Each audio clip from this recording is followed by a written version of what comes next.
What's up, YouTube? It's Mr. White. I'm coming to you to tell you about industry today. I'm kind of old, so I thought we'd kick it old school first. Let's look at old school industry. When I say industry, you say Ford. Industry. No? Okay. Well, Henry Ford, as we all know, updated the assembly line.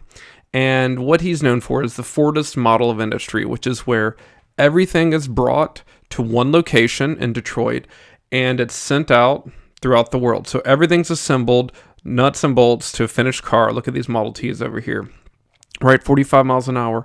All of it's done in-house in Detroit, or as the French say, Detroit. And that's the Fordist model. So you bring everything together, simple job, simple task, high output. So all the materials are shipped to Detroit. All the manufacturing happens in Detroit. And then the sales occur in Detroit and they're shipped all over the country. So that was the first major mode of industrial production, and that's known as the Fordist model.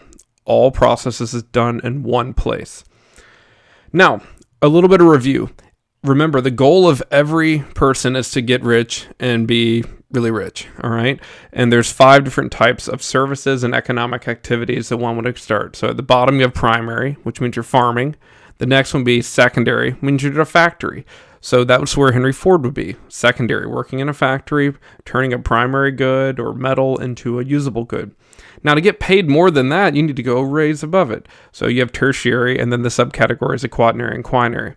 So knowing that every country wants to develop, every country has to go from farming to factories to these types of jobs that most developed countries are already engaged in. I know I am. I provide a service, right? I didn't say it was good, but that's what I do.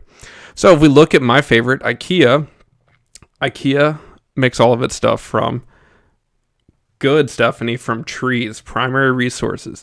But we don't want a tree. I want a Billy bookshelf or a table or a chair or an overpriced picture frame.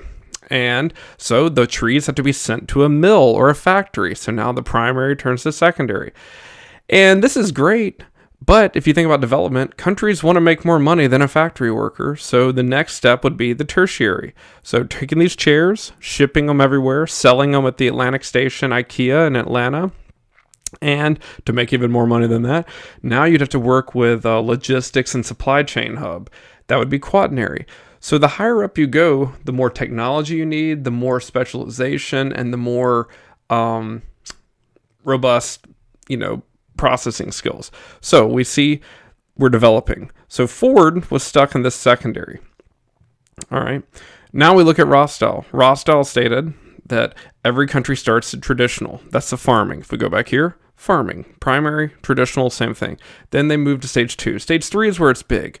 Industrialization, takeoff of stage 3. Rostow said that.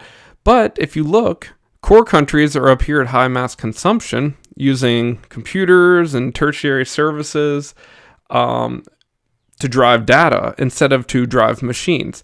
So now that the core country is up here, so think about Henry Ford, right, out of Detroit, Michigan, that would be up here today, which means we don't make Fords there anymore. Now, why don't we make Fords there anymore? Does anyone know why we do not make Fords there anymore?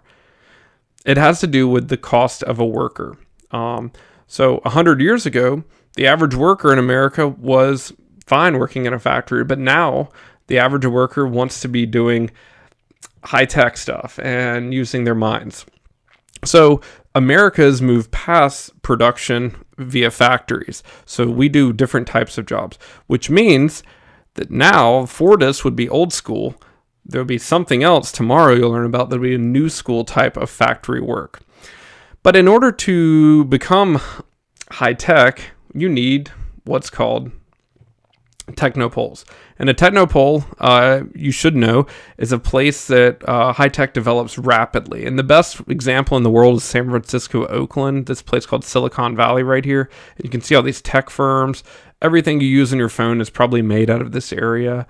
Other ones would be Research Triangle in North Carolina, the Boston area, and in Brussels, Belgium. If you notice, these things all have one thing in common, and that would be lots of universities, lots of computer engineers, and lots of young minds that want to get rich very quickly. So they jump into the tech industry.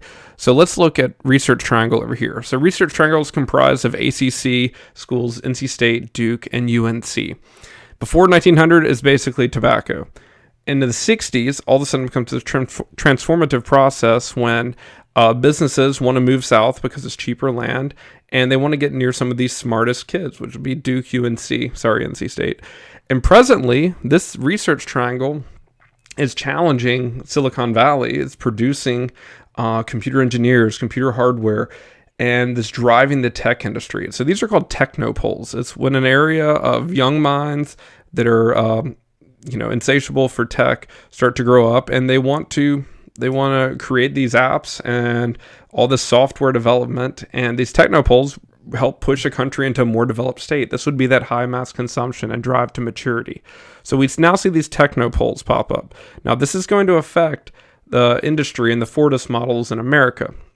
Because now think, right, people don't want to work in factories. So now instead of industrialization, we have the opposite. Good, Stephanie. It's called deindustrialization or post-industrialization. And this is when cheaper labor will start to replace the current factory workers. So think about this. Let's go back to England. In merry old England, in Liverpool and Manchester, we had some of the first factories. And there they are. These are the first factories in America, right here around the Great Lakes region. As a country develops, these workers want to get paid more and more and more and more and more, because every year, if you ask a worker, they should be paid more. That's the way it works. So now what's happened is these companies cannot pay their workers what they want to be paid. So instead of giving into demands and causing the product to be priced higher, these places will rapidly what's called deindustrialize. And now you can see there's those same factories in Liverpool, right? It looks like the set of a Walking Dead movie or some Katniss Everdeen thing. You don't want to be stuck there. In the US, this area has a derogatory name. It's called the Rust Belt. And the Rust Belt is an area that lost all this manufacturing prominence. And a lot of it moved south into this place, which is a perceptual region, right? Unit 1.5s. This is called the Sun Belt. And the Sun Belt is warm, but it's switching from primary, right, agriculture, the cotton belt, all of those things, to more factories. And now the tech industry is moving further south because the South has a lower standard of living, cheaper land, cheaper houses, non-unions. All of these things make businesses more beneficial in the South. So we can see when a country begins to develop, it will also force itself to deindustrialize. So it's this strange. We're trying to leave farming, then we're trying to leave factories. And once you do this, you build your entire country around a factory. And then 100 years later, you're like, oh, we don't need that factory. So tomorrow we'll talk about where do these jobs go. So this is deindustrialization has been happening in America, but we'll look at this big world map. So in the top right, green is a core factory, white is a semi-periphery factory, and black would be a peripheral factory. And if we look at this map of the world of the HDI, or the Human Development Index, these are places in red, the core countries. Well, there's England, they developed first. They were the first to hit the factory industrial stages. Then it goes to America. Then it goes to Western and Southern Europe. Then it'll go to East Asia. And the core factories, they'll do this for a while, but as development goes up, wage increases will be demanded, and these companies won't want to pay a core employee. They'll want to pay, does anyone know? Billy? Yes, they'll pay a semi-peripheral. So that's why a lot of these factories have been put in China, is because the worker there will demand less money. Workers in Eastern Europe and South Asia, right? All of these workers will require less money.